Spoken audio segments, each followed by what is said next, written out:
Saya ini mau infak, mau ngasih kue, mau ngasih amplop ke tetangga kok nggak bisa. Baca aja Ayatul Kursi. Kita khirosah, ikut-ikut jaga apa? Jaga keamanan saudara muslim di sekitar kita, diri kita, agama kita, harta benda kita, keluarga kita, dan tetangga-tetangga kita. Nah, kalau kita lihat pemahaman para alim ulama, tetangga itu ya yang 40 ke arah depan, 40 belakang, 40 barokah tenan. Dulu di polisi adalah bimastral. Bimastral itu juga kalau kita polisi itu 40 ke depan, belakang sampai tahun depan. Berarti masuk di situ. Luar biasa loh. Itu nggak paham bimastral namanya. Polisi tanggung jawab 40 kanan, kiri, depan, belakang. Coba angka 40 dari mana didapatkan itu, subhanallah. Polisi itu lama juga berani dulu. Ini. Bimastral. Tapi bisa menetapkan angka 40 berarti memang diistikharai oleh para ilmu ulama kayaknya juga itu.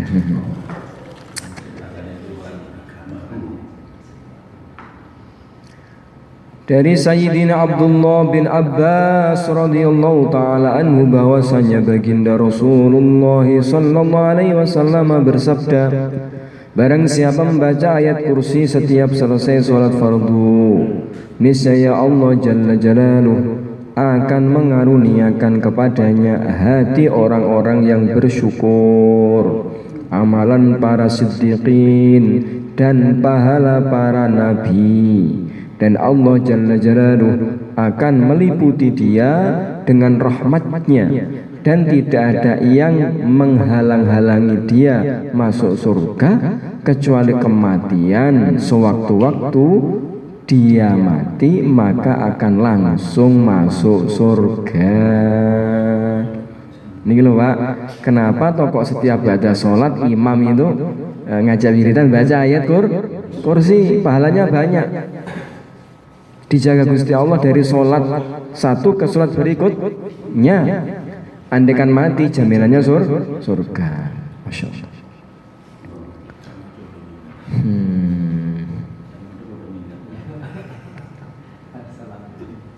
Iya, segini pun Pak. Ba'da salam langsung. Mat kolam cing. Komat teko, ba'da salam pelencing hilang. Ini repot.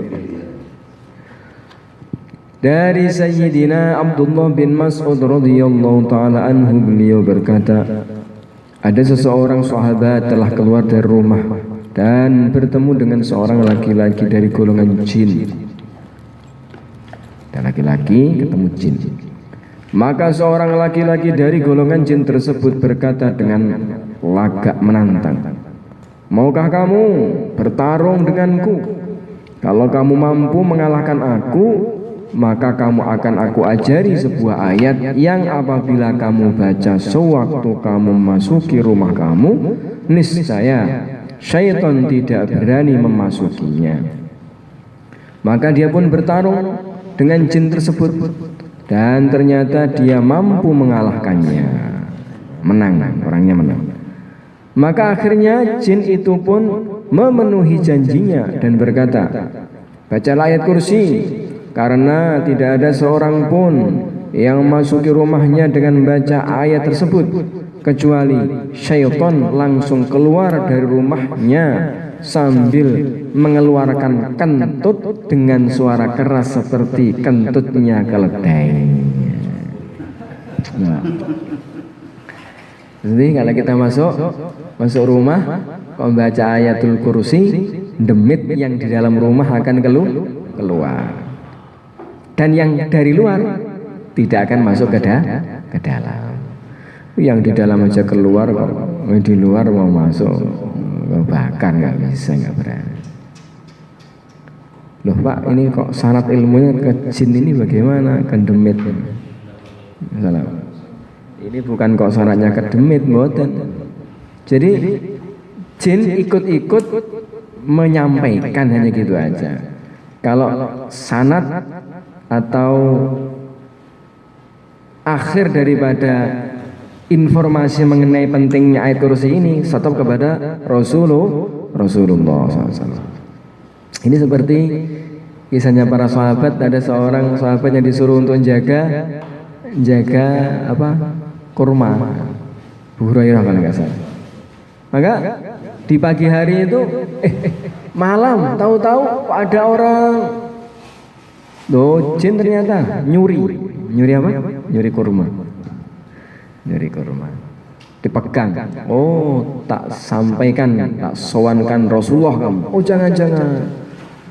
Aku ini jin.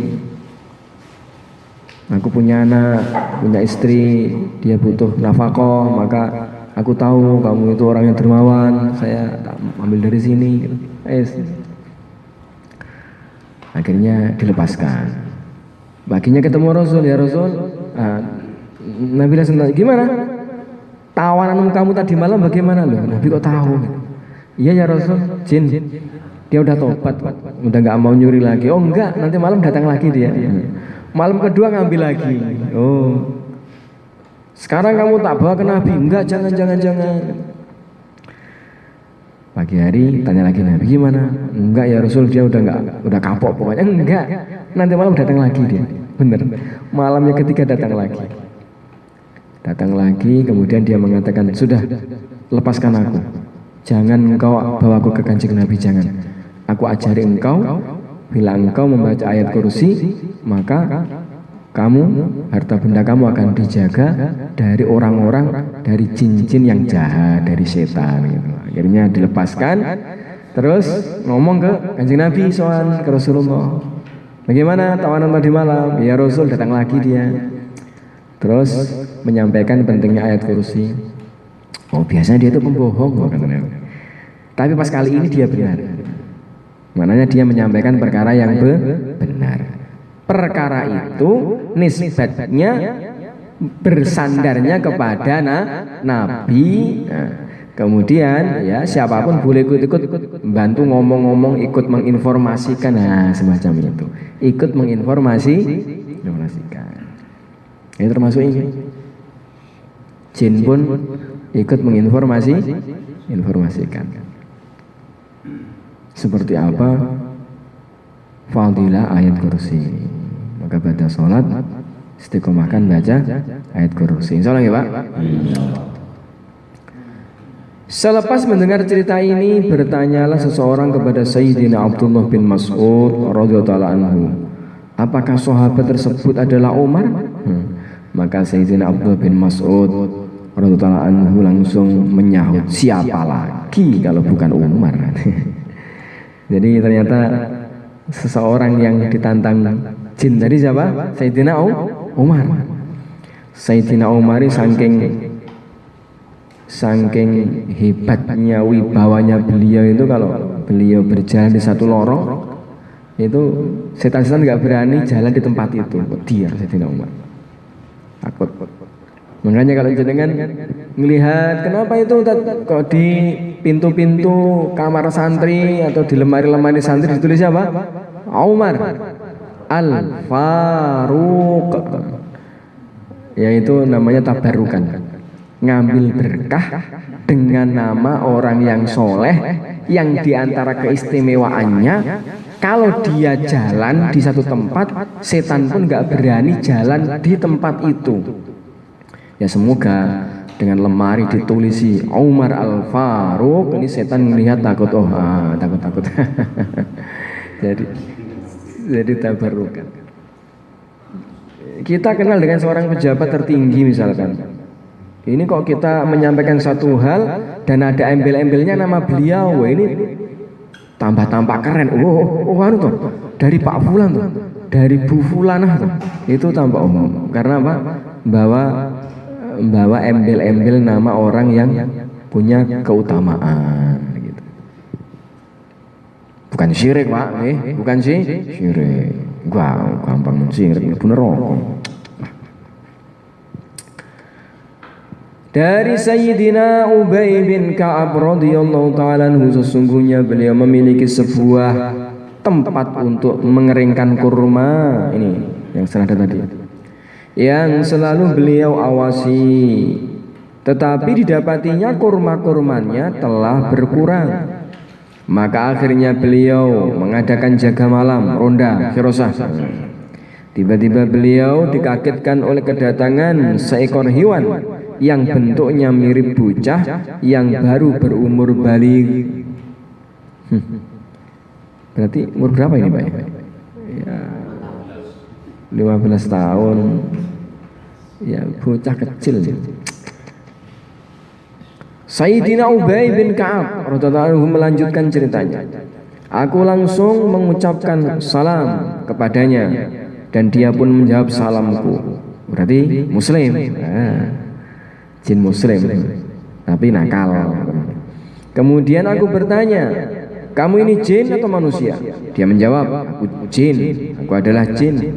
Aku berkata lagi, coba tunjukkan tanganmu kepadaku. Maka dia pun menunjukkan kedua tangannya kepadaku. Ternyata kedua tangannya seperti kaki anjing dan bulu-bulunya pun seperti bulu anjing. Aku bertanya lagi, beginikah bentuk jin? Dia menjawab, sesungguhnya semua kalangan jin telah mengetahui bahwasanya di kalangan mereka tidak ada yang lebih kuat melebihi aku. Enggak sombong ini. Nah, katanya jin makhluk halus, itu dari kehalusan kemudian merubah wujud mimbo-mimbo ya ngoten iku mawon.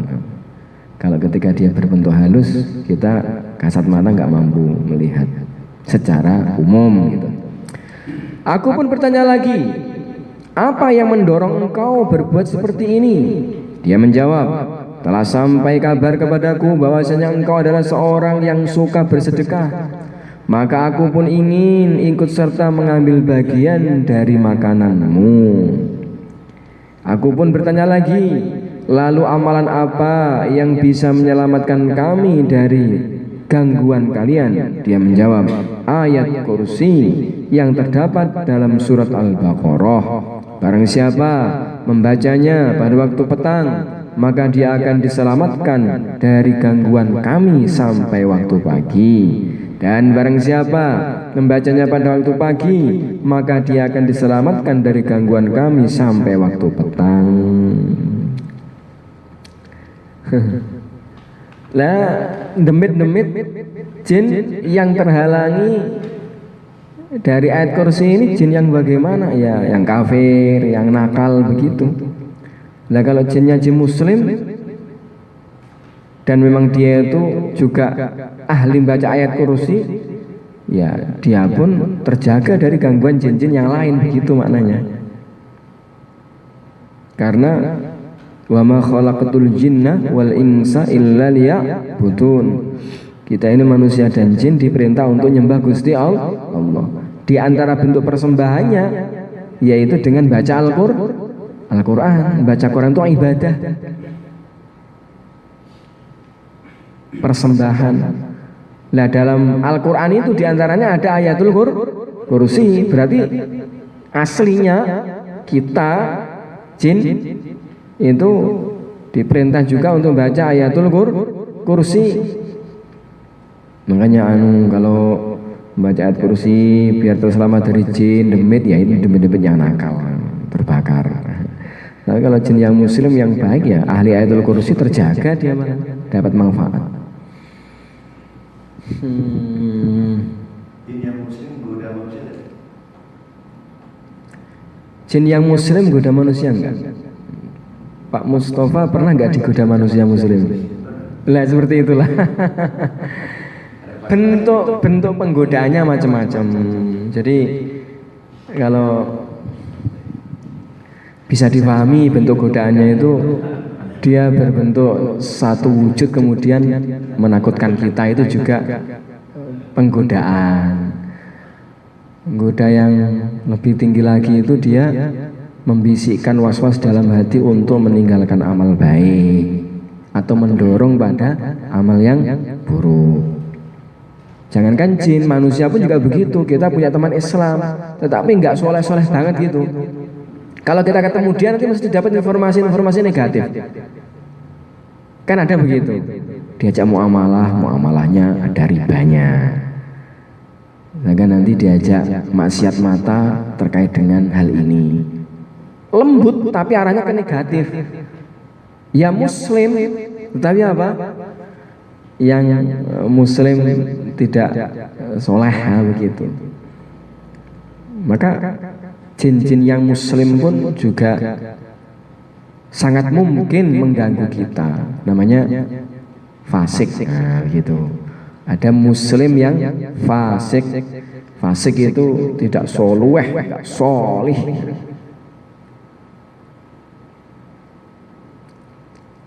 Makanya hati-hati. Jadi bangsa jin itu juga memeluk 5 agama itu juga, atau kitab-kitabnya sama, atau sahadatnya yang muslim juga sama. Kapan-kapan tak jarum apa sebenarnya.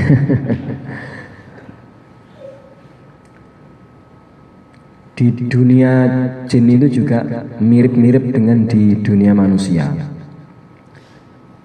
Dari sisi taklifnya mereka juga tertaklif. Mereka itu juga ada surga, ada neraka bagi mereka. Mereka pun juga beragama selain agama Islam, memeluk agama selain Islam apapun itu. Ada yang mungkin 5 agama itu, ataupun juga agama-agama lokal. Ada yang begitu, kepercayaan. Nyatanya begitu. Beberapa kali kita ngobrol dengan orang yang lagi apa itu, itu tanya apa, sepilih biku apa itu, ada orang dari mana, Riau atau mana. Agamanya apa? Islam? Bukan. Sepilih biku, apa itu sepilih biku? Agama daerah, yes, awur juga.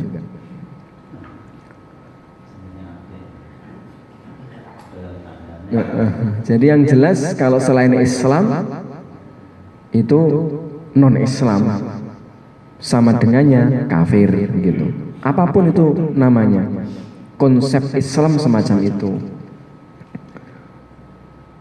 Jangankan jin, manusia pun juga begitu kok, gitu. Buat namung agama yang disahkan oleh pemerintah, yang diakui, tapi yang enggak pun juga banyak apa itu agama-agama daerah-daerah di pojok-pojok itu. Dan yang kita yakini inna dina indallahil Islam.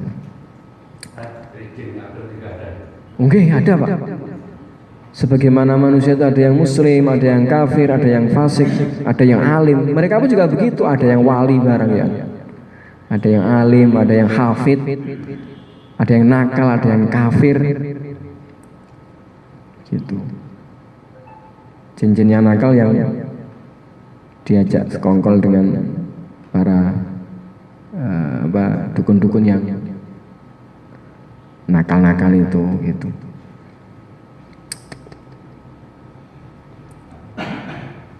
Begitu ya, Mbah. Allah. Pagi harinya Sayyidina Ubay bin Ka'ab radhiyallahu ta'ala anhu datang menghadap baginda Nabi SAW dan menceritakan apa saja yang telah beliau alami tadi malam. Maka baginda Nabi SAW bersabda, dalam masalah ini jin yang kotor itu telah berkata jujur. Berkata jujur menginformasikan perkara yang jujur. Sedangkan dia sebenarnya adalah pembohong. Ya Pak, hati-hati nggih. Jin itu pembohong. Hati-hati, jangan sampai kontrak kerja dengan jin, bahaya. Kontrak kerja dengan manusia terkadang tidak pas nih. Ya nampak-nampak saja. Kisah yang semacam ini telah diriwayatkan juga dari beberapa sahabat Nabi seperti Sayyidina Abu Hurairah, Sayyidina Abu Ayyub Al-Ansari, Sayyidina Mu'ad bin Jabal, dan Sayyidina Abu Usaid As-Sa'idi. Dari Sayyidina Abdurrahman bin Auf radhiyallahu anhu bahwasanya setiap beliau memasuki rumahnya maka beliau selalu membaca ayat kursi di setiap sudutnya. Ini Pak. Jadi termasuk cara ngusir demit dari rumah kita bagaimana? Baca ayat kursi di setiap pojok rumah. Masuk rumah baca ayat kursi, di pojok-pojok rumah dibacakan ayat kursi seperti Sayyidina Abdurrahman bin Auf. Berapa kali Pak? Terserah, sekali boleh. Kurang mantep, ya ditambah saja. Berapa? Sampai 41 kali. Kurang kata, kurang banyak tambah Pak. Nggih. Ini kayak tulisannya membaca Yasin 41 kali ya. Itu seandainya umpama belum selesai nanti ditunda lagi dilanjutkan tempat maghrib belum selesai nanti habis Isya boleh ya. Oh, iya. Ya. Biar kena 41 kali Mas. Nggih. Jadi dalam hitungan 41 kali itu seperti yang diajarkan guru-guru kita para alim ulama itu satu hitungan yang pengalaman ulama kalau pas hitungan itu lebih menjanjikan diijabahinya doa gitu. Seperti kalau kita ke kotak ATM ini kalau mijet dikitnya 6 itu pas itu tik pelutut keluar duit. Ini kalau kurang siji tuh keliru ngoten waduh nggak metu-metu. Konten operator barang. Pinnya, nomor pinnya itu nih. 41 kali pinnya. Pinnya 41. Lah itu apakah sekali pijet, sekali duduk harus terselesaikan? Niku yang terbaik begitu Pak. Kemarin pertemuan yang lalu saya sampaikan juga. Jadi seperti sinyal HP itu loh.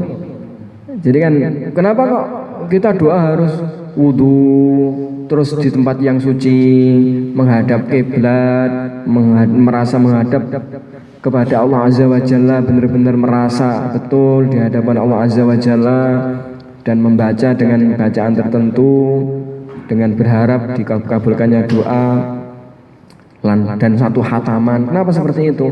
Itu harapannya itu cari sinyal yang pas, klik gitu. Nah ini pas sampai selesai itu hajatnya terselesaikan gitu. Lalu kalau dipindah-pindah misalkan belum selesai nanti diteruskan nanti, ya bisa tetap terutarakan hajat-hajat kita. Nah itu kalau di setiap waktu itu sinyalnya tetap bagus, ya nggak masalah. Yang repotnya kalau sinyalnya putus. Misalkan di tempat, mungkin kalau di perkotaan nggak masalah nih. Ini cuma kan jenengan biasa pernah di desa-desa gitu, pernah di mana-mana nih. Itu kan cari sinyal, bagian sini enten nggih. Agak situ tuh hilang. Lah. Video callan wah repot ya. Maka sebenarnya cari aja channel yang pas, yang di ketika itu hati rohani kita itu benar-benar hudur ngadep Gusti Allah, diselesaikan doa makbul. Ataupun di beberapa tempat karena nggak bisa satu khataman ya nggak apa-apa, tetapi harapannya di tempat-tempat yang berbeda itu atau di waktu-waktu yang lain itu sama hadirnya hati kita kepada Allah Azza wa Jalla gitu.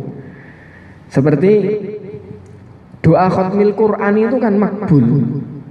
Kalau orang kok doa setelah khatmil Quran itu lebih bisa diharapkan, betul kita harapkan untuk terkabulkannya doa.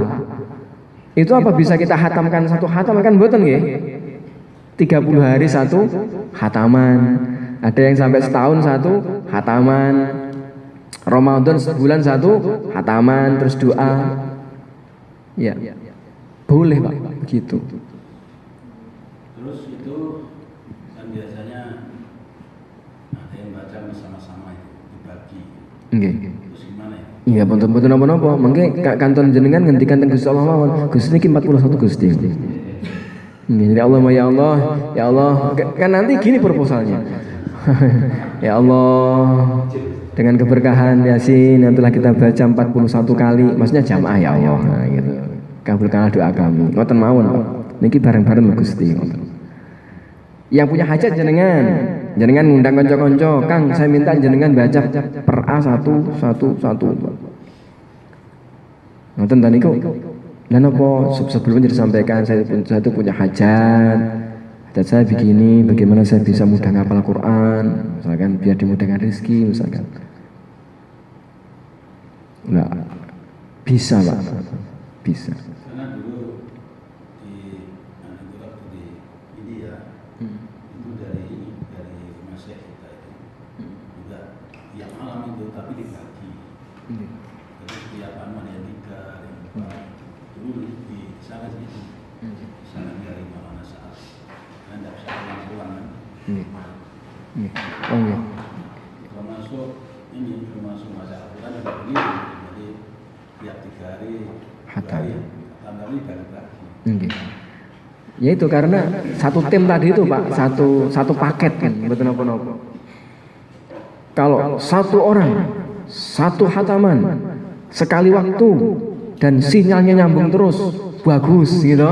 Kalau nggak bisa gitu, ditata sedemikian rupa nanti yang penting ada poinnya untuk kita berdoa.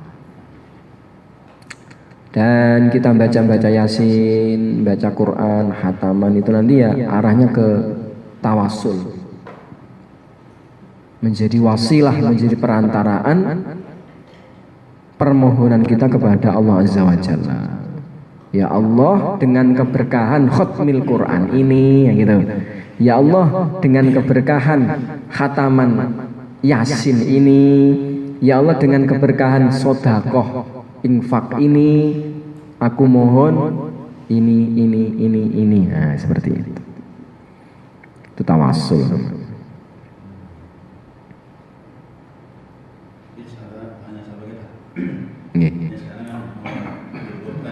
Nggih. Dan kemudian ini sudah dibelikan semuanya, sudah dibelikan sapi, jadi urunan kan. Kemudian kan ini banyak PMK itu. Kemudian sapi itu sakit, kemudian dijual kan jatuh harga. Nah ini orang-orang uangnya 10 juta ya, payu 10 juta. Ini bagaimana caranya supaya hajat-hajat semua sudah niat, sudah diberikan juga. Akhirnya sudah cuma belum disembelih aja, orang Maria. Dan dia mati. Kemudian gimana itu? Apakah orang-orang ini yang sudah niat ini beli lagi atau gimana ya? Terus uangnya itu gimana kan? Karena kan 7 orang. Karena uangnya cuma 7 juta. Gimana itu? Hukumnya gimana? Apakah yang sudah niat ya harus beli kembali atau gimana? Nggih.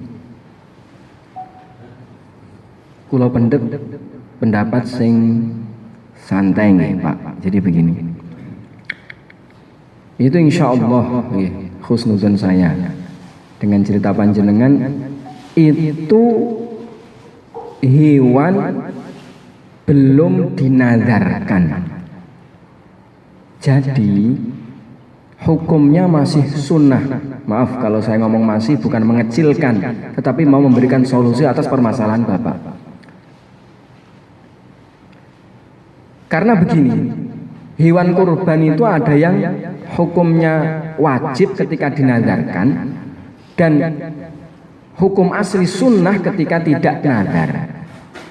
Nah, ketika itu tidak dinazarkan, maka ya maknanya niat yang belum kesampaian gitu. Niat yang belum kesampaian. Nah, kalau niat belum kesampaian, apakah kemudian gak usah korban? Ya bukan begitu maknanya. Itu nanti bisa tetap kurban, tetapi kan bisa dibentukkan zat yang lain, contohnya kambing. Kalau misalkan tidak cukup, ngoten nggih. Per A berapa? 2,5 ya Pak berarti? Pokoknya kemarin itu dibelikan 21 juta. Nggih, 21 akhirnya turun harga tinggal 7 juta. Nggih, Pun. Niku dibelikan kambing dapat berapa itu? 3. 2 nggih. Nggih, gede-gede mun 2 nggih. Misalkan belikan aja kambing 2, terus kemudian sepakatan di atas namakan 2 orang. Jadi yang kurban biarkan 2 orang, yang lain dapat pahalanya nolong saudara muslim untuk kurban. Coba kalau 7 juta dibagi per orang berarti kan mananya per orang berapa? 1 juta. Untuk beli kambing kalau 1 nggak bisa, misalkan karena minimal 1 juta sekian. Ini anu kok, uang sudah tak niatkan pokoknya nanti mau kurban kok. Ternyata kena PMK. Ya udah, gini aja kita musyawarah. Siapa ini yang untuk kali ini dari ke-7 ini dipilih 2 orang atau 3 orang kalau bisa dapat kambing 3. Nanti biarkan mereka yang apa? Atas nama untuk kurban. Teruslah kita yang nggak punya nama untuk kurban itu akadnya bantu teman-teman kita supaya bisa kurban. Nah itu nanti pun angsal fadilah yang luar biasa itu nanti. Caranya begitu solusinya Pak. Terus seandainya itu caranya untuk anu diundi gimana? Mboten napa-napa. Terus perasaan berarti nanti kalau namanya keluar berarti yang atas namanya gimana? Sakit.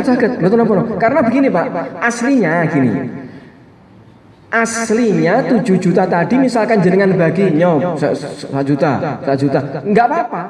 Cuma kan di hati kadung pengen cita-cita niat untuk ibadah sunnah kok mundur kan ngaten.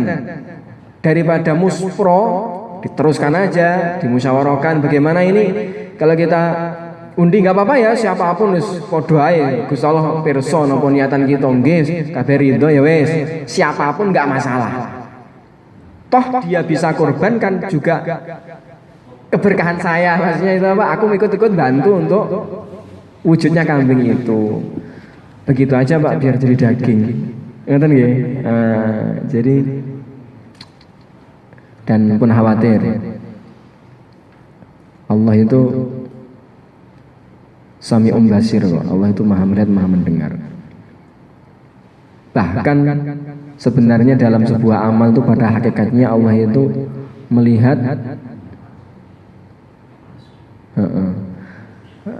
melihat rintihan hati kita itu, bukan zahirnya.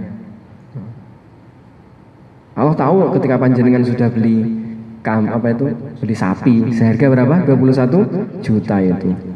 Yang itu nanti diniatkan nantinya untuk korban. Tapi karena kondisi Gusti pun tinggi, akhirnya wedus, nggak apa-apa. Nggak tahu Pak? Solusi. Abdul kurban sapi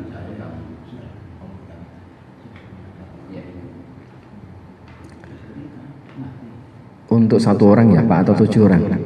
pokoknya kan sapi itu walaupun 7 orang tetap harga 1 kambing 1 orang.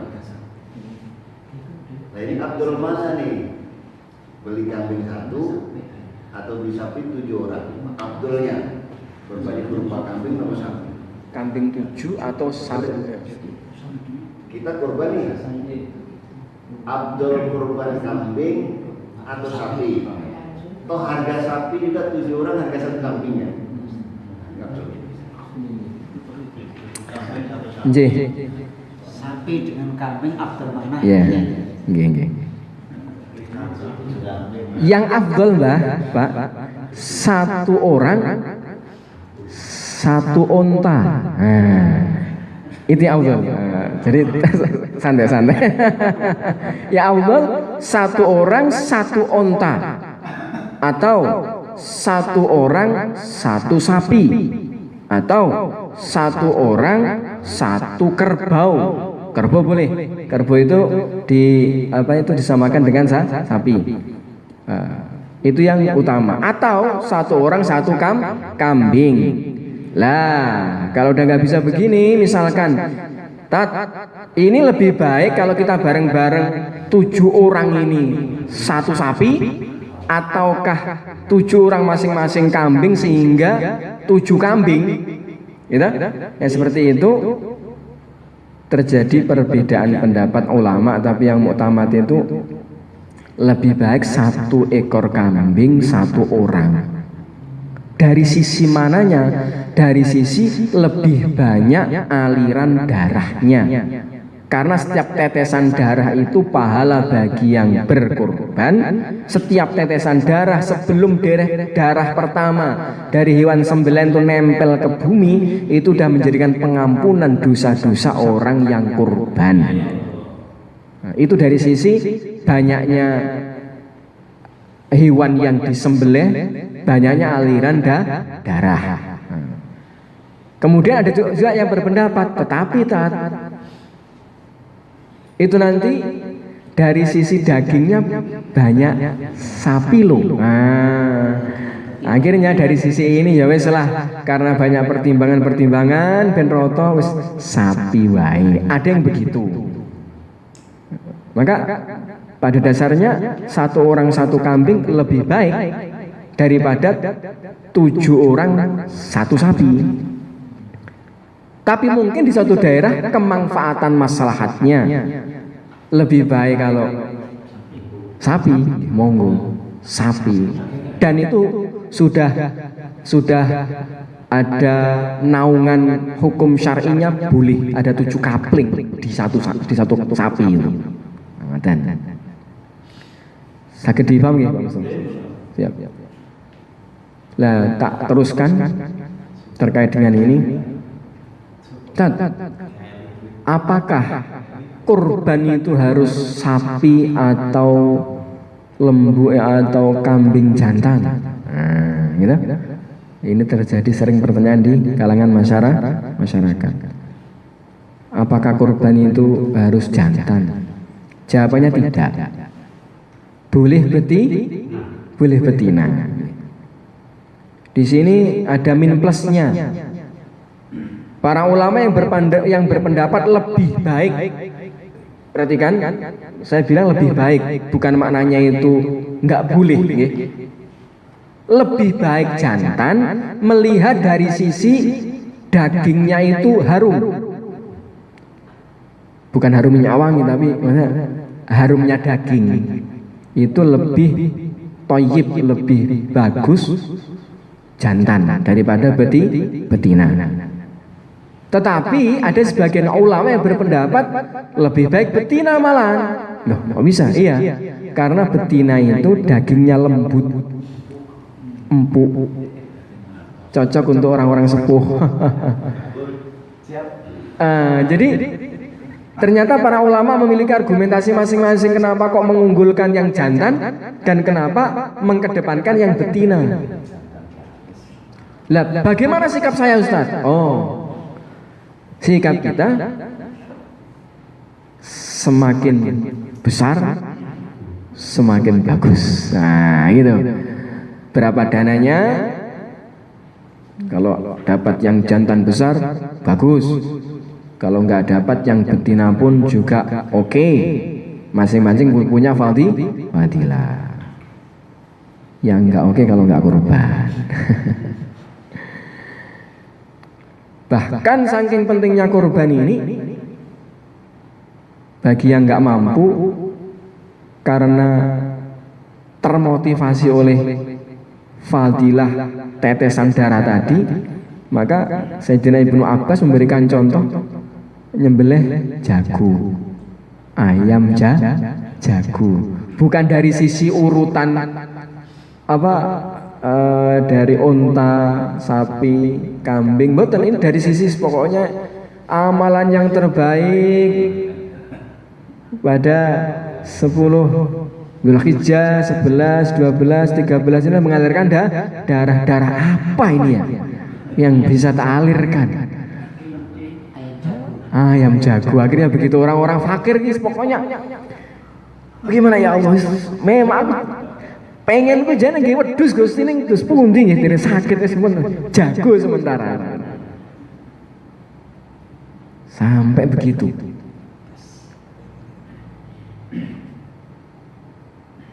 Disembelih kemudian dihadiahkan kepada apa? Kepada tetangga. Begitu caranya. Untuk segi pahala, Ya. saya korban 1 kambing, pahalanya niatnya saya yang ngambil, yang korban, pahalanya untuk keluarga kita itu boleh. Jadi gini Pak,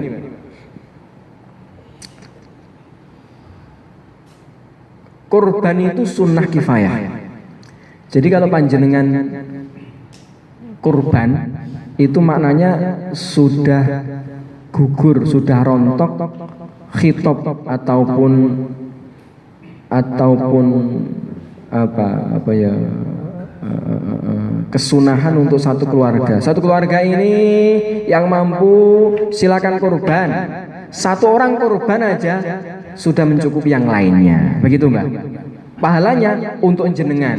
Yang lainnya dapat fadilah tergugurkannya apa ibadah sunnah. Lah, tak teruskan lagi Mbak. Bagaimana kalau kita berkorban, kemudian hadiah pahalanya kita peruntukkan bapak kita, ibu kita, mbah kita misalkan yang telah wafat, boleh. Ada ulama yang membolehkan, banyak yang nggak membolehkan, tapi ada yang membolehkan. Makanya kalau ada di daerah-daerah nanti, kula niki pengen kirim donga kagem mbah kula ingkang sampun wafat, oh bisa.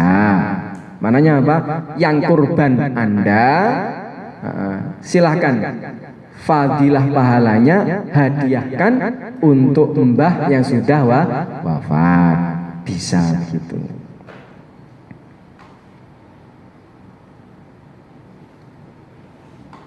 Terjadi perbincangan panjang tapi seperti itu kesimpulannya. Ngoten nggih, Mbah.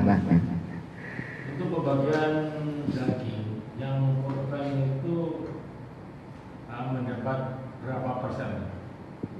Jenengan Boleh atau tidak? nggih, jenengan nek pengen singkaran apa sing segede? Ngeten, Pak. Daging kurban, yang kurban dapat berapa persen dari daging yang dikorbankan? Yang kurban maksimal sepertiga, Pak. Jadi misalkan kambing itu 30 kilo gitu ya. 30 kilo ngoten. Niku nggih 10 kilo untuk saya. Tapi kok ramen terus bagiannya koncone napa niku nggih.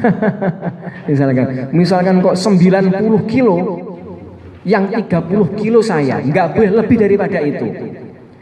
Maksimalnya sepertiga. Sunnahnya lukmatan, sakrat. Sunnahnya apa? Sakrat. Dan sunnahnya hati. Ambil hatinya walaupun satu potong. Maknanya begini. Sebenarnya kalau saya kurban boleh kalau ngambil agak banyak, yang penting nggak melebihi sepertiga. Neng kok kebangetan men lah aku ngapain juga. Paham betul? Kalau ya, yang sekedar aja niat. Kalau niatnya memang untuk kurban untuk tabarukan, ya udahlah saya sekerat 2 kerat. Adapun di desa-desa dikasih satu paha itu sudah dilingkup, nggak apa-apa itu.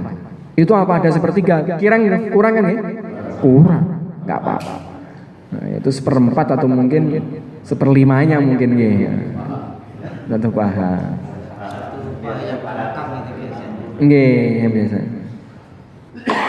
Lah sunahnya pokoknya cukup 1 kerat lah untuk makan saya dan anak istri 1 kali makan, itu indah begitu. Berarti afdolnya ya 1 kerat itu. 1 kerat. Kalau udah diikhlaskan nggak usah minta. Sunahnya minta, Pak. Ya tabarruk. tabarukan. Walaupun satu kerat satu daging niku sunnah niku, hukumnya sunnah untuk tabarukan saja. Jadi pada dasarnya ini saya sedekahkan untuk fakir miskin dan dihadiahkan kepada orang-orang kaya, gitu kan. Begini Pak, di daging kurban itu statusnya yang kita sembelih nanti itu untuk yang menengah ke bawah dan ke atas loh Pak. Iya. Menengah ke bawah itu nanti statusnya sebagai sedekah, judulnya. Kalau untuk yang menengah ke atas namanya adalah hadiah. Jadi nggak apa-apa kita walaupun kaya menerima daging kurban itu keren-keren saja Pak.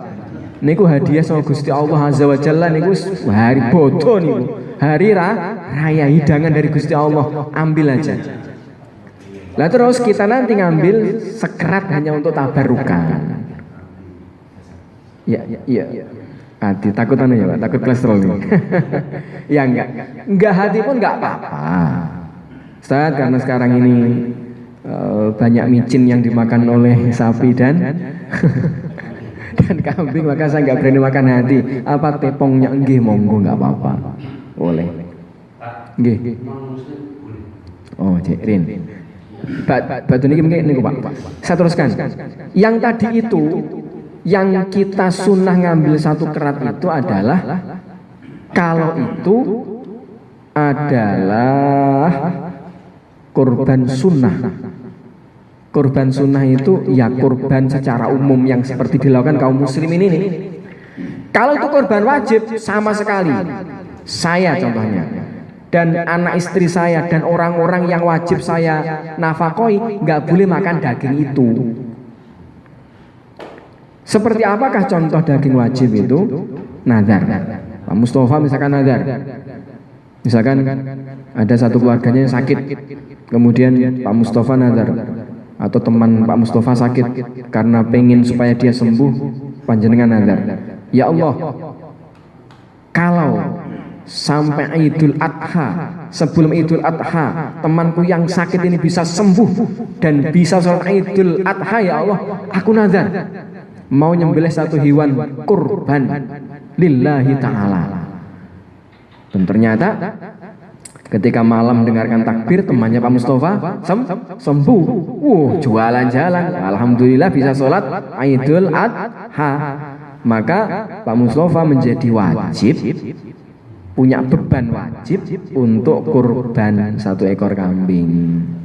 Lah ini loh, kambing yang disembelih ini wajib bagi Pak Mustafa, dan Pak Mustafa nggak boleh makan walaupun sekerat. Pak Mustafa, anak istrinya nggak boleh makan. Gitu. Paham ya Pak? Namanya kurban wajib atau kurban nazar. Populernya itu kurban wajib dan kurban nazar.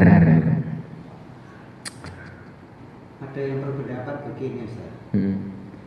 Saya ini mau beli kambing tak buat kurban, itu sudah dihitung nazar katanya. Ya, tadi makanya saya bilang ke pertanyaan beliau tadi itu, ada beberapa pendapat kalau itu diisyaroi, itu ditetapkan, itu bisa menjadi nazar. Tapi kalau itu hanya sebuah informasi iklan, nanti saya mau nazar, insya Allah yang mau digunakan nanti gambarannya ini. Nah itu belum sampai tingkatan nazar. Makanya tadi tak statuskan aja sunnah, ukur korban sunnah. Memang ada pembahasan panjang para alim ulama, kita ambil yang aman-aman saja gitu. Nih, kemudian bolehkah hewan kurban diberikan kepada non muslim? Hewan kurban itu dari orang Islam kepada orang Islam.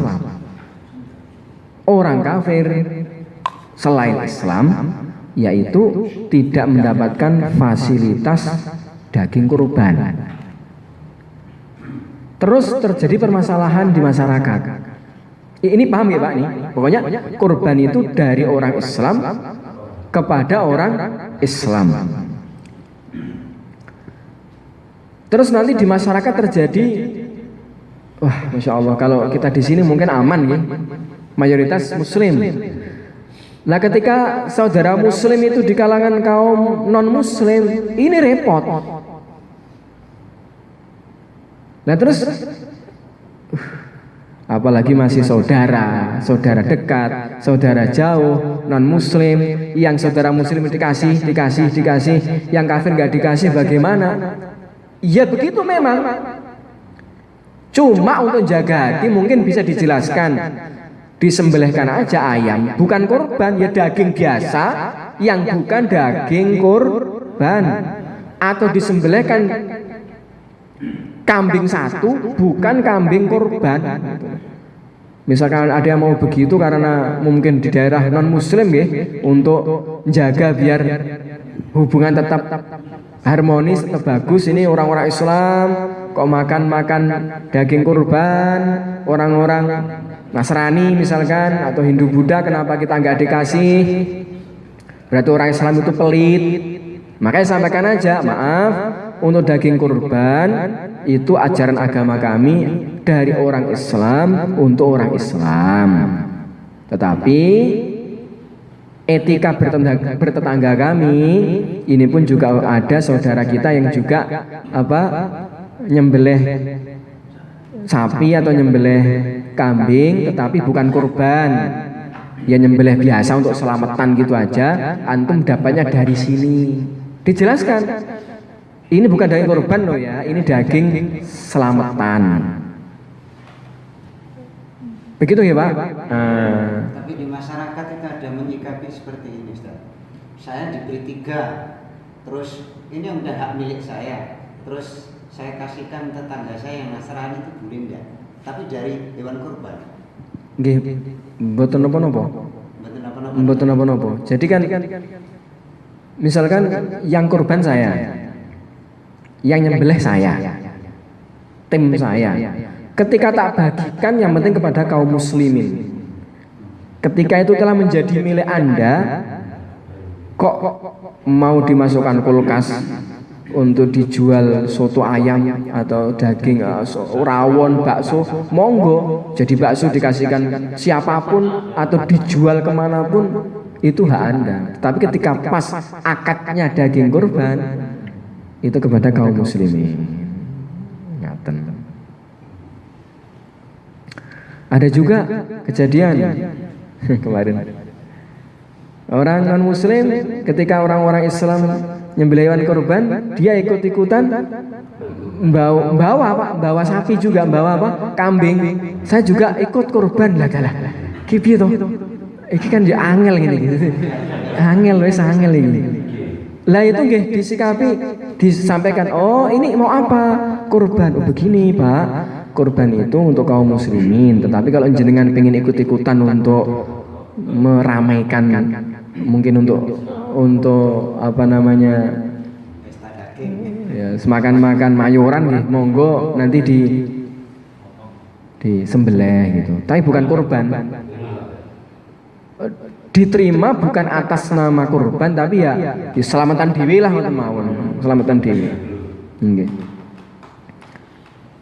Ikut disembelihkan. Ini saya dulu punya teman Katolik juga masalah kurban, misalkan orang Kristen juga punya Katolik ini juga punya masalah kurban juga.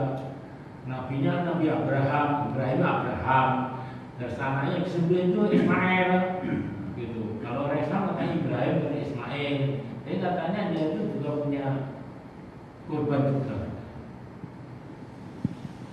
Ya biar aja nggak apa-apa. Jadi nggak apa-apa. Puasa itu juga gitu. Puasanya orang lain itu katanya itu 40 hari. Bukannya dia nggak ngerti. Makan daging itu makan daging itu puasa benar, nasi makan. Ya ajarannya begitu. Wallah alam. Ada lagi satu pertanyaan Mas. Ini saya korban kambing, terus minta daging sapi, itu boleh nggak? Karena dia nggak makan kambing. Nggak apa-apa, boleh Pak. Betul. Bisa nggak apa-apa. Nanti Itu bisa dikonfirmasi nanti. Ini saya kok daging kak kambing, hewan kambing tak sembelih untuk kurban. Tapi panitia nggih.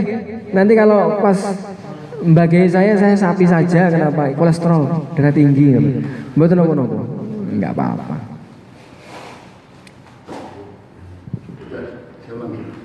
Kurban itu sunnah kifayah keluarga.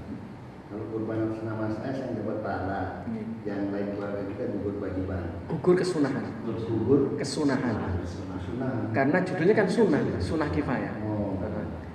Bukan fardu, bukan wajib loh Yesus. Salah juga kemarin kira-kira juga ini kalau saya nih kurban gue itu pahala apa ya terus bapak ya salah lagi berarti. Ya misalkan dibegitukan dapat, ya itu nggak salah mutlak amat Pak, karena dapat mungkin karena gini.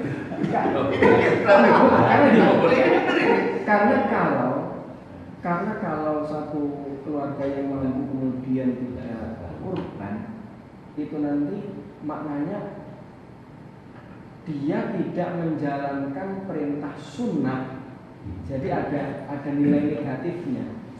Ketika satu keluarga itu satu orang berkorban, itu yang lainnya dapat nilai positifnya. Yaitu nilai positifnya itu ada mengatakan pahala yusben biar aja lah. Ada lagi yang mendapat gini, kalau dalam satu rumah tangga kepala keluarga korban semua ada gugur kewajiban dapat pahala. Jadi cuma satu saja katanya, tidak harus anaknya 6. Bukan kewajiban, kesunahan. Diluruskan bukan kewajiban ini. Artinya kan korban atas nama dengan keluarga anak depan tidak sama. Beda. Jadi begini, saya, istri saya, 2 anak saya, kok saya yang kurban, itu maka saya dapat pahala kurban tersebut dan yang lainnya dapat keutamaan fadilah dari gugurnya kesunahan. Bukan menutup kemungkinan kalau istri saya kurban kemudian gak dapat pahala, ya dia dapat 1 poin lagi. Semuanya dapat poin, tentu beda dong. Kurbannya 1 dan 2 begitu. Bukan kemudian wis poin siji satu keluarga ojo akeh, enggak. Semakin banyak semakin bagus. Tahun ini aku wis podo ae, tahun ini aku yo itu kabeh. Ya. Karena bapaknya tadi itu apa kepala rumah tangga. Ya diganti. Di gantian saja yang paling bagus. Gantian ya. Gantian. Nggih, di atas namakan gitu. Terus seandainya kan ada panitia nggak tahu ini, kemudian dia itu termasuk orang-orang non muslim itu dijatah, itu apakah yang panitia itu berdosa juga? Nggak tahu ya Pak. Maksudnya dia panitia nggak tahu kalau itu non muslim gitu ya? Nggak tahu, dia tahu non muslim tapi dikasih, itu susah nggak? Ya, susah nggak? Ya itu repotnya. Itu nanti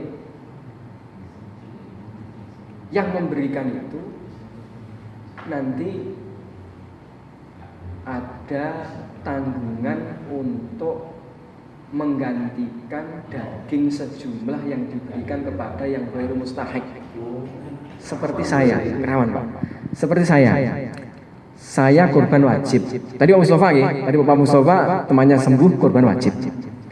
Kemudian ternyata Pak Mustafa nggak tahu, kemudian 1 paha diambil. Maknanya kurbannya kurang 1 paha. Kadung dimakan lagi. Maka nanti dikodok beli 1 paha atau seukuran itu disodakokan untuk penyempurnaan begitu nanti. Makanya gini pula, ya kasih aja lah, mudah-mudahan dapat hidayah.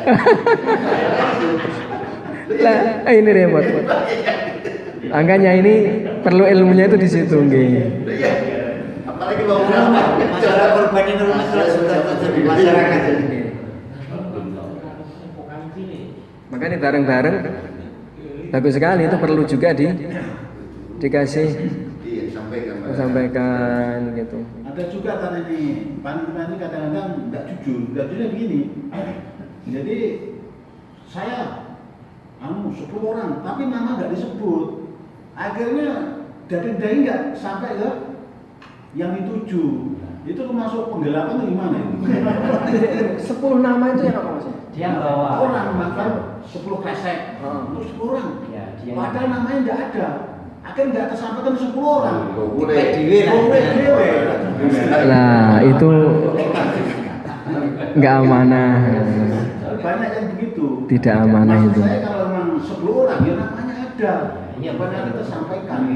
Ini cuma beli kita dalam karung. ada bukti fisik. 30 orang. 30 orang banyak kan akhirnya apa? Setelah dengar tidak disampaikan. Nah ini kan agak belum bisa namanya penggelapan itu. Nah, seperti di Temboro itu diantara metodenya itu indahnya itu begini. Jadi yang ada teman-teman tim pemuda itu keliling itu bukan membagikan daging, tapi membagikan keplek, membagikan kartu kupon. Jadi sila kupon ini nanti silakan digunakan untuk mengambil 1 kresek. Itu lebih indah itu. Itu jadi bukan 1 karung 30 buatan. Jadi Itu tadi Mas Allah ceritanya dibagikan begitu. dengerin. Ada lagi di profesi nih, Ustaz. Anu namanya di sakambil wis patungan ae, sakambil patungan latihan kurban bahasanya. Ini di profesi nih, saya kadang-kadang luruskan pusing juga saya. Padahal kalau dipikir namanya profesi kayak polisi misalnya, mampu Instansi. tapi biasanya itu latihan, patungan. 1 kambing patungan mau 10 orang puluh patungan. Itu apa ini? Ini kan berarti bukan korban. Kalau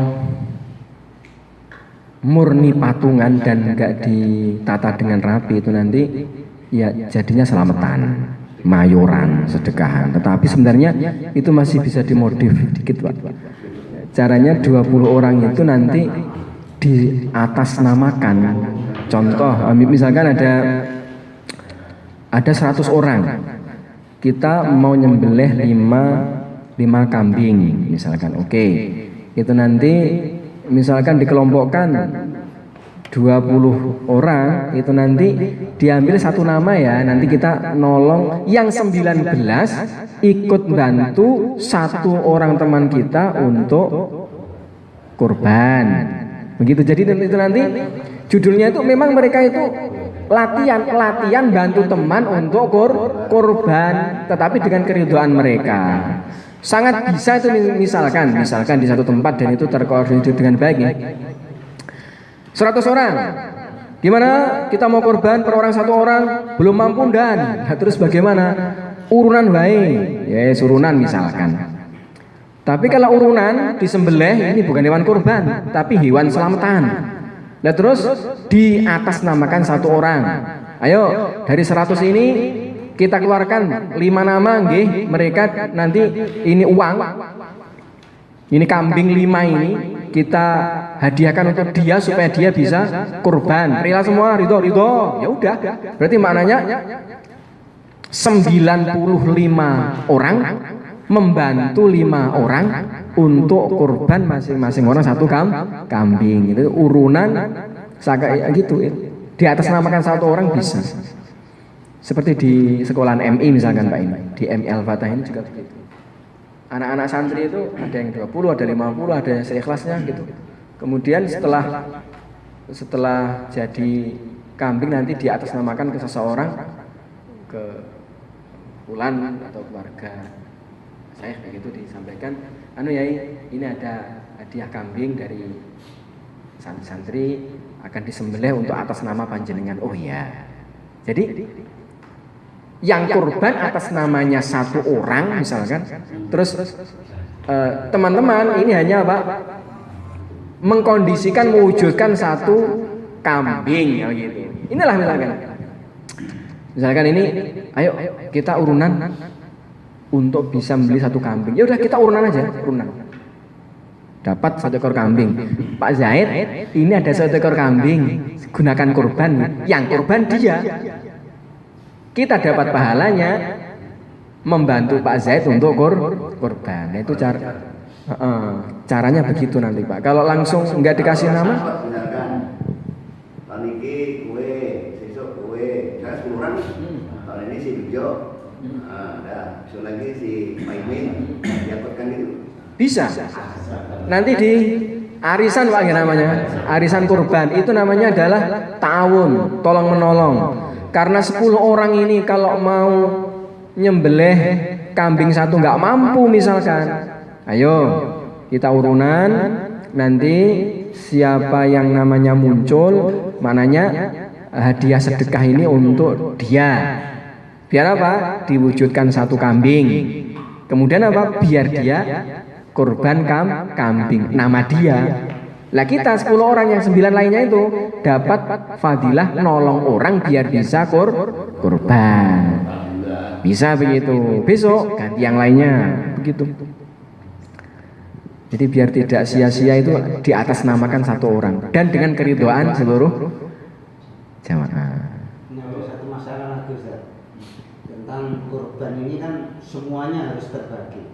Tapi kebanyakan dalam kepanitiaan itu tulangnya kan dijual. Padahal itu kan nggak boleh dijual bentuk apapun.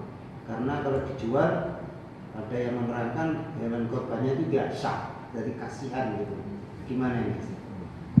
Ya, diberikan Pak. Yang paling bagus lulangnya disuwek. Tapi dirajang, tapi niku mboten umum nggih. Misalkan kok nanti wes dagingnya fulan-fulan, kamu dapat lulang saja, jebret. Kemudian antum jual, yaitu hal lain, itu antum menjual hak kamu sendiri, mboten napa-napa Pak. Menjual panitia. Niku sing mboten pas ngoten. Nah itu kebanyakan di masyarakat seperti itu. Ya ini Pak, kita perlu risau. Kalau diterangkan masa gitu aja nggak boleh. Nah, malah jual. Ya, muawiyah kan. Jangan ngajirinya Mbak. Susah menerangkan. Menerima itu orangnya untuk menerima enggak. Belum sanggup menerima itu. Sekarang itu diberikan kepada perorangan bukan atas nama panitia, tapi atas nama perorangan memang ini untuk kamu. Oh antum nanti dari pembelian mau kamu jual, kemudian uangnya kalau belikan kue, makanan dan sebagainya itu terserah kamu. Termasuk kulit-kulit ini. Kalau pembagian kurban itu bagaimana? Ada sebagian bisa di tempat itu yang pelihara hewan kurban sebelum hari haid, ada satu orang yang ngurusin ternak itu. Setelah hari raya itu nanti kulitnya ini dikhususkan untuk yang pengembara. Sama benar itu boleh? Yang penting itu bukan sebagai nama opah. Jadi kurban itu pokoknya ini loh Pak. Ini kambing kan? Ini kambing. Sembelih ya, sembelih. Seluruh kambing sedekahkan, hadiahkan, selesai. Itu kaidah umumnya begitu. Nah, adapun nanti yang misalkan panitia yang lainnya dikasih satu kresek, panitianya nanti ngambil 2, ya udah pokoknya statusnya 1 kresek, 2 kresek, 3 kresek, tetap namanya itu hadiah titik, bukan opah. Boleh. Termasuk tadi misalkan yang bagian ngembalakan kok wis kamu dikasih bagian kurban dikasih lulang, begitu. Yang penting akadnya itu bukan sebagai opah. Kalau opah itu nanti berarti kurbannya nggak maksimal. Makanya di Temboro ini bagus. Kalau ada orang kurban nanti ada namanya uang pelekeh. Uang pelekeh namanya.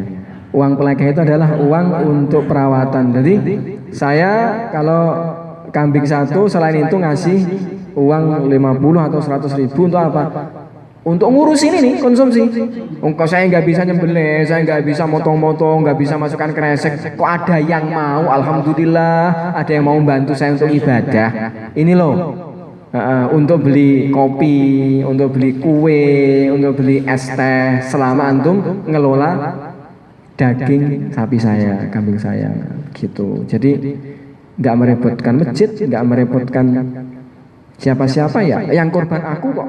Seharusnya aku yang nyembelih, karena aku nggak mampu, tak wakilkan kepada saudara-saudara muslim. Sudah mau seperti itu, belutehan getih. Nah ini, kasih upah untuk menyembelihkan. Terima kasih ya. Ya kan, untuk apa? Untuk khidmat. Sambil duduk ngopi bareng. Begitu caranya. Ustaz, kalau untuk khidmatnya itu diambilkan dari uang dari korban dimasak bareng, dimakan bareng di situ, boleh tidak? Ya itu kan udah diberikan tuh Pak. Boleh saja, boleh.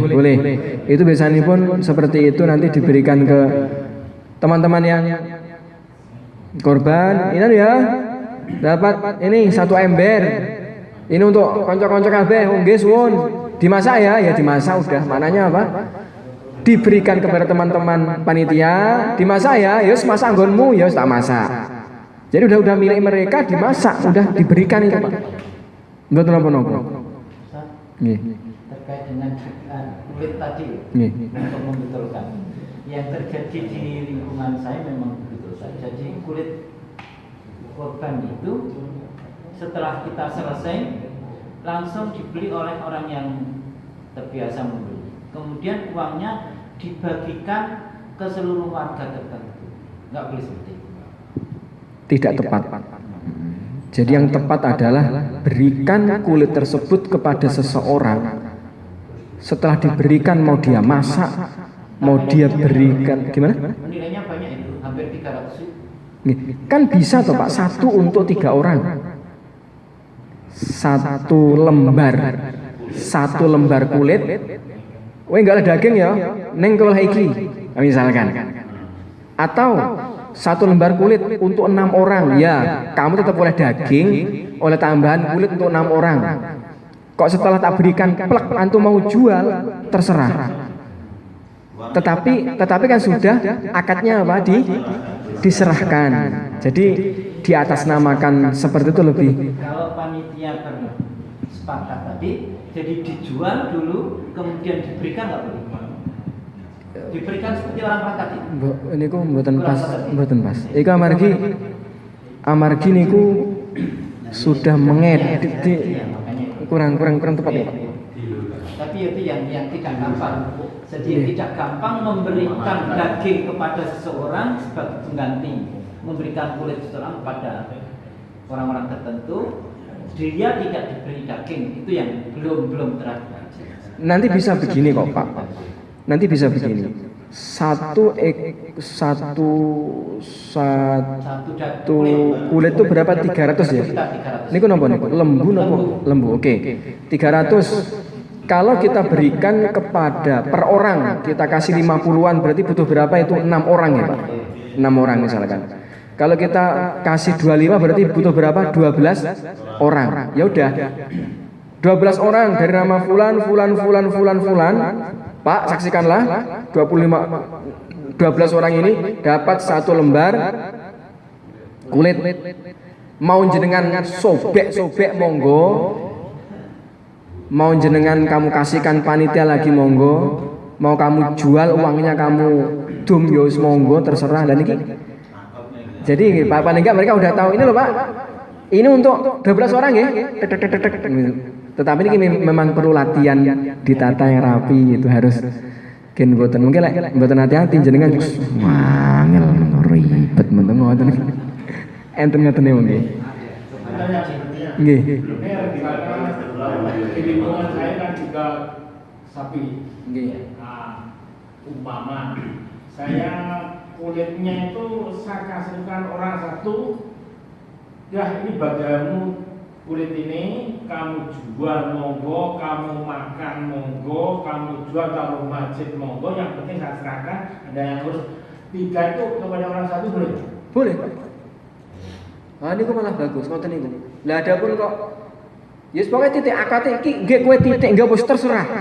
Kok dhek iki wong termasuk ngapian didol kemudian duwite didumne ya terserah wis dudu urusanku pokoke untuk nggih. Kalau intinya sebenarnya ini kamu panitia kan dapat bagian. Panitia kan dapat bagian.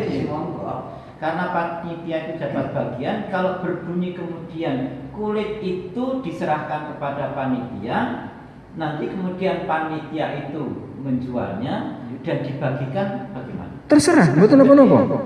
Jadi panitia mendapatkan itu pun hati-hati, bukan atas nama upah lagi. Ya emang bagian dia.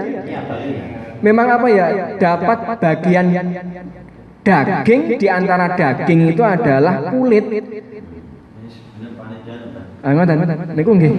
Angsal dadi kulit usaha apa ya wis bagianmu panitia wis titik. Untuk apa ya suwekan ngono. Mau disobek mau di apa terserah untuk dibagi-bagi. Aneh sepakat didol. Lah niku urusan buri niku dapur niku secara zahir pokoknya unine iki nggih panitia. Kalau jasa buat panitia itu ada batas maksimalnya berapa? Tidak. Jadi yang penting kurban itu dibagikan dalam keadaan mentah yang begitu, terus ada diberikan kepada fakir miskinnya dan diberikan kepada orang-orang yang menengah ke atasnya begitu. Dan tadi sebenarnya lebih rincinya yang boleh untuk menjual hewan kurban tadi itu orang-orang yang memang menengah ke bawah begitu. Misalkan dikasihkan panitia yang menengah ke bawah, misalkan mau jual nggih monggo gitu. Kijane nggih ngeten Pak Nyun Sewu nggih. Yang seperti ini tuh Gusti Allah juga tahu sebenarnya wah iki ya dari tata. Ning kan kita udah bener-bener ikut aturan kan begitu. Ikut aturan. Apa aturannya? Ya kita berikan sungguh-sungguh. Mau dimasak monggo, mau dijual monggo, seperti itu. Pembagian fakir miskin, menengah, sedekah orang kaya, sama aja. Dibagi separuh itu nggak apa-apa. Yang penting ada jumlahnya. Kan ada fakir miskin, ada orang menengah, bawah sama menengah ke atas. Ini jumlah dagingnya apa sama? Apa harus sama atau mungkin fakir miskin lebih banyak? Benar-benar diatur panitia. Kaidahnya ada yang untuk orang kaya, untuk orang miskin. Tetapi nanti panitia bila punya hikmah yang miskin dilebihkan karena mungkin lebih manfaat, lakan ahsan itu lebih baik, berarti bijaksana. Itu kalau yang memberikan kulit tadi, yang berhak memberikan itu panitia apa orang yang kurban? Ketika orang yang kurban menyerahkan kepada panitia, maknanya panitia sebagai wakil dari orang yang kurban untuk mengelola kesemuanya. Begitu pada umumnya. Jadi maknanya ini kurbanku biasanya ya sak beleh, sak bagine. Ngaten nggih, Pak? Masyaallah. Semangat. Oke. Kalau pas begini ini kayak muda kembali ya, Pak. Nggih, masyaallah, barakallahu fikum. Mugi-mugi semoga saja obrolan ringan kita ini bermanfaat, ada faedahnya, dan semoga Allah berikan kepada kita untuk mengamalkan dan menyampaikan. Untuk beliau, Pak. Beliau. Nggih. Sip, nggih. Assalamualaikum warahmatullahi wabarakatuh.